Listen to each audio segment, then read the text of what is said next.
कडीपत्ता या चित्रपटाच्या निमित्ताने भेटतोय आणि अतिशय छान असा आम्ही ट्रेलर बघितला.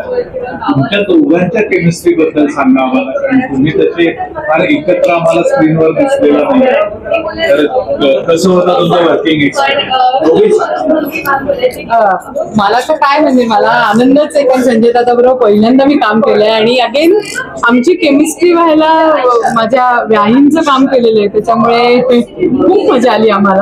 मी शुभांगीताई आणि संजय दादा, मी शुभांगीताई बरोबर आधी म्हणाले तसं की मी सिरियल मध्ये काम केलेलं आहे, पण संजय दादा बरोबर काम करणं आणि इतक्या अनुभवी माणसाबरोबर, आणि संजय दादांनी नुसतं काम नाही केलं, त्याच्याबरोबर खूप गोष्टी आम्हाला समजवल्या, शिकवल्या, तर त्या खूप आम्हाला मजा आली. म्हणजे मला तर शुभांगीताई आणि संजय दादा सिनियर असले तरी कुठेही जाणीव नाही त्यांनी करून दिली की बाबा आम्ही सिनियर आहोत, तू लहान आहेस तर तू असं वाग तसं वाग. मी खरंही मजा केली त्यांच्याबरोबर आणि खूप एक वेगळा अनुभव. मजा आली काम करताना, कारण मला आठवतंय खूप लहान त्यांना बघितले होते, अगदीच लहान. मला वाटतं कधी तिच्या शाळेत किंवा महाविद्यालयात असतील. आणि दुसरं म्हणजे प्रचंड या एका शब्दात ज्यांचं वर्णन करता येईल ते आमचे निळूभाऊ फुले यांची मुलगी. त्यामुळे वेगळ्या पद्धतीचं दबाव होता, कारण कुठे ना कुठेतरी संस्कारात्मक ते जर आलं असेल थोडं तर आपण त्यांच्यासमोर कसं काय उभं राहू. कारण असंख्य चित्रपटात मी असं बघितलेलं आहे, समोरच्या कलाकाराला असं करून काही खाऊन एक एक वाक्याला एक एक प्रतिक्रियेला. पण मजा आली काम करताना. आणि तुम्ही कुठे हे जरा म्हातारे लोक आपल्याबरोबर तसं जाणवू दिलं नाही. आणि तरुण मुलं ही नेहमीच आधीच्या पिढीपेक्षा हुशार असतात, ते त्यांनी सिद्ध करून दिलं. आणि खूप मजा आली, खूप चित्रपट करताना मजा आली.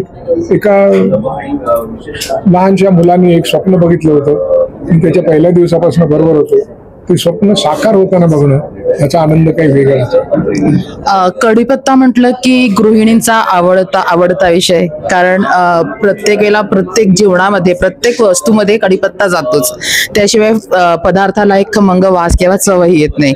तर गार्गीताई, तुम्ही नवऱ्याला किती वेळा कढीपत्ता खायला घालता आणि सुकन्या मॅडम सर तुम्हाला किती वेळा सांगतात खा, पण तुम्ही काढूनच टाकून देता, आणि कढीपत्त्याचं महत्व तुमच्या लेखी काय आहे? मला कढीपत्ता भयंकर आवडतो.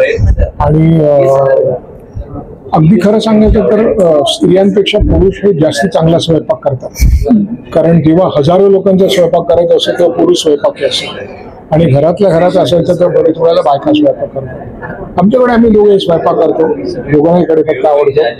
आणि कढीपत्त्याची चव जी आहे ना ती दिसताना कळत नाही, ती खाल्ल्यानंतर कळतं. तसा चित्रपटाचं नाव बघून कळणार नाही, चित्रपट जाऊन बघाल तेव्हा तुम्हाला कळेल कढीपत्त्याची गंमत काय.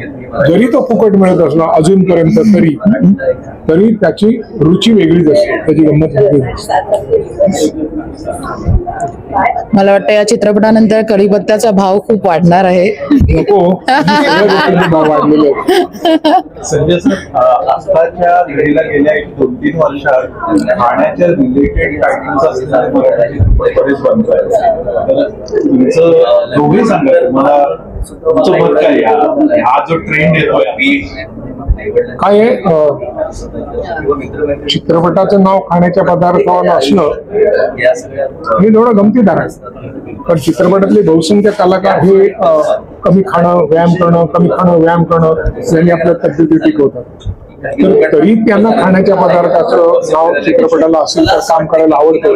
याचा अर्थ त्यांच्या मनामध्ये कुठेतरी हे खावं ते खावं असं प्रत्यक्ष खाऊन जरी नाही, निदान नावाने तरी आपण त्याची मजा अनुभव आहे म्हणून कदाचित लोक ते करत असतील.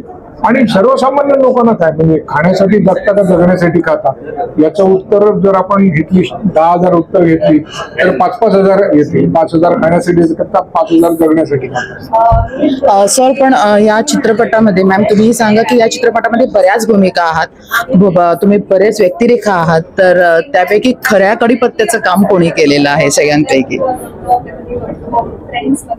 मला असं वाटतं अक्षयने केलं. खरा कडीपत्त्याचं काम कडपत्त्याचं वाचन केलं. दुवा साधणं दोन्ही कुटुंबातला. आणि कडीपत्ता तो म्हणतो तसं की कडीपत्त्याची काडी जास्त महत्वाची असते तसं मला असं वाटतं. हा म्हणजे चवपणामुळे याला सांगता येत नाही, पण एकंदरीत चव सगळी चांगली आहे. संजय सर, आणखी एक प्रश्न आहे. आता तुम्ही म्हणाला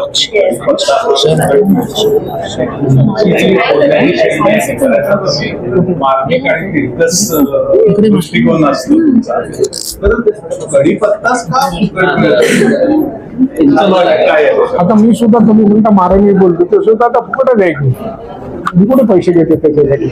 परंतु कडीपत्ता फुकट मिळण्याचं कारण असं असावं की बहुसंख्य लोकांना त्याची किंमत कळत नाही. तो जेव्हा पदार्थातून वगळला जातो ना तेव्हा त्याची किंमत कळते. आणि मला वाटतं हा चित्रपट आल्यानंतर आपण लोक बाजारात गेले तर म्हणतील नाही 2 रुपये तरी घ्या, पण कडीपत्त्याला पैसे घ्या. Thank you. Thank you so much. Thank you.